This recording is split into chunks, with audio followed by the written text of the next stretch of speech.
दक्ष news, सामान्यांच्या हक्कासाठी नेहमी दक्ष। मालेगाव तालुक्यातील डोंगराळे परिसरात 16 नोव्हेंबर रोजी 3 वर्षीय बालिकेवरील अमानुष अत्याचार आणि निर्गुण हत्येच्या घटनेने संपूर्ण समाज हादरला आहे। या भयंकर प्रकरणाचा संविधान आर्मीतर्फे तीव्र निषेध व्यक्त करण्यात आला असून आरोपी विजय खैरनार याने अत्याचारानंतर पुरावा नष्ट करण्यासाठी बालिकेची हत्या केल्याचा गंभीर आरोप करण्यात आलाय। हा प्रकार मानवतेला काळीमा फासणारा आणि समाजाच्या संवेदनशीलतेला चिरडून टाकणारा असल्याची भावना उपस्थित मान्यवरांनी व्यक्त केली। या निषेधासाठी संविधान आर्मीचे राष्ट्रीय अध्यक्ष जगनभाऊ सोनवणे, कामगार नेते अनिल भाऊ जाधव तसेच संविधान आर्मी महाराष्ट्र राज्य सदस्य आणि लोकशाही धडक मोर्चा नाशिक जिल्हाध्यक्ष यांच्या उपस्थितीत निवेदन मालेगाव येथील अपर जिल्हाधिकाऱ्यांना सादर करण्यात आले। संविधान आर्मी महिला आघाडीच्या तालुका अध्यक्ष सुनीताताई संजय महिरे यांनी निवेदनाद्वारे महत्त्वाच्या मागण्या केल्या।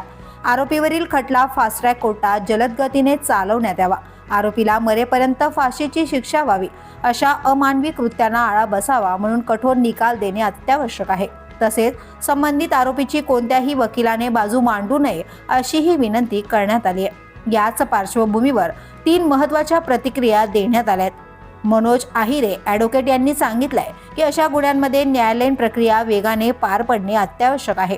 आरोपीस कठोरात कठोर शिक्षा झाली पाहिजे, हीच समाजाची अपेक्षा आहे। 16 नोव्हेंबर 2025 रोजी यज्ञ या बालिकेवर विजय खैरनार या नराबंधाने जो अत्याचार केलेला आहे त्याच्यावर सरकारचा कायदा करणार जे त्याच्यावर पोक्सो ॲक्ट लागू केलेला आहे सरकारने।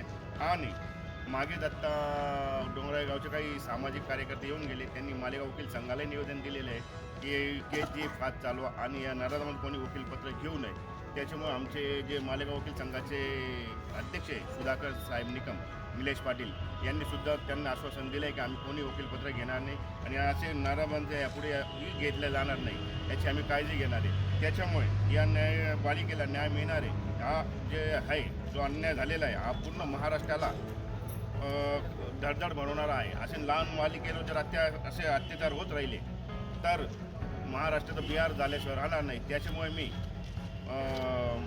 मुख्यमंत्री देवेंद्र फडणवीस साहेब आणि आपले शिक्षण मंत्री दादा भुसे साहेबांना विनंती करतो की यांनी फास्ट ट्रॅक कोर्ट मालेगावात आणावे आणि असे नराधम जलद गतीने केस चालवून त्यांना जास्तीत जास्त शिक्षा होईल याची तरतूद करण्यात येईल। तर सुनीताताई संजय महिरे तालुका अध्यक्ष संविधान आर्मी महिला आघाडी यांनी सांगितले की 4 वर्षाच्या बालिकेवर झालेला हा अत्याचार म्हणजे मानवतेवरचा घोर अन्याय आहे। आरोपीला फाशीची शिक्षा मिळाली पाहिजे, अशा विकृत प्रवृत्तीला कायद्याने आळा बसणे गरजेचे आहे। तर मला असं म्हणायचं आहे, यज्ञाला न्याय मिळालाच पाहिजे। यज्ञासारख्या अनेक यज्ञांना असं त्रास होतोय आणि हीच घटना 1 नव्हे 2 नव्हे तर 9 घटना घडलेल्या आहेत। तर तो मालेगाव तालुक्यात जर ही घटना वारंवार घडत असेल आणि महिलांनी आणि बालिकांनी काय करावं, शाळेत जायला सुद्धा मुली घाबरत आहेत, तर शासनाने याच्याकडे लक्ष दिलं पाहिजे आणि न्याय हा असा मिळाला पाहिजे की जागेवर पुढची पिढी येणारी जी नराधम तयार होणार आहे त्यांनी मागचा पाय मागेच घेतला पाहिजे असं माझं म्हणणं आहे। परंतु जर कधी 8 दिवसाच्या आत जर शिक्षा आरोपीला झालीच नाही, फाशीची शिक्षा आम्हाला पाहिजे। जर त्याला ही शिक्षा घडलीच नाही तर आर्मी संविधान आर्मीच काय पण वंचित बहुजन काय सगळंच रस्त्यावर उतरतील हा इशारा मी सरकारला देत आहे। वंचित बहुजन आघाडी तालुका अध्यक्ष शशिकांत पवार यांनी ही घटना संपूर्ण समाजाला हादरवणारी आहे। गरीब दुर्बल कुटुंबांना न्याय मिळवण्यासाठी न्याय व्यवस्थेने कठोर आणि उदाहरण ठरेल असा निर्णय देणे अत्यावश्यक आहे। जे निंदनीय जी घटना घडलेली आहे डोंगराळा गावामध्ये, सर्वप्रथम लोकशाही धडक मोर्चा, संविधान आर्मी, वंचित बहुजन आघाडी व इतर समविचारी संघटनेतर्फे आम्ही या घटनेचा जाहीर निषेध करतो आणि या नालायक प्रवृत्तीच्या ही जी घटना ज्या नराधमाने घडवलेली आहे, सर्वांनी सांगितल्याप्रमाणे पूर्ण तालुक्याला हळहळमध्ये टाकणारी घटना आहे। सर्वांना दुःख आहे या घटनेचं, परंतु आमचा नाशिक जिल्हा हा कायद्याचा बालेकिल्ला आणि सरकारला, प्रशासनाला, मंत्री महोदय साहेबांना विनंती आहे या नालायकाला कोर्ट प्रशासन जे न्याय करेल ते आम्हाला मान्य आहे, परंतु याला आमच्या मालेगावचा जो कॉलेज ग्राउंड आहे या ठिकाणी या भाडगावला सर्व जग जाहीर फाशी दिली पाहिजे।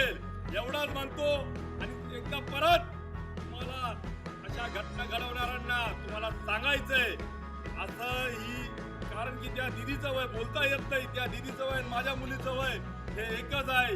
ही खूप निंदनीय घटना आहे आणि त्याला कुठल्याही पद्धतीने माफ होणार आहे. सदर या घटनेचा जाहीर निषेध असो.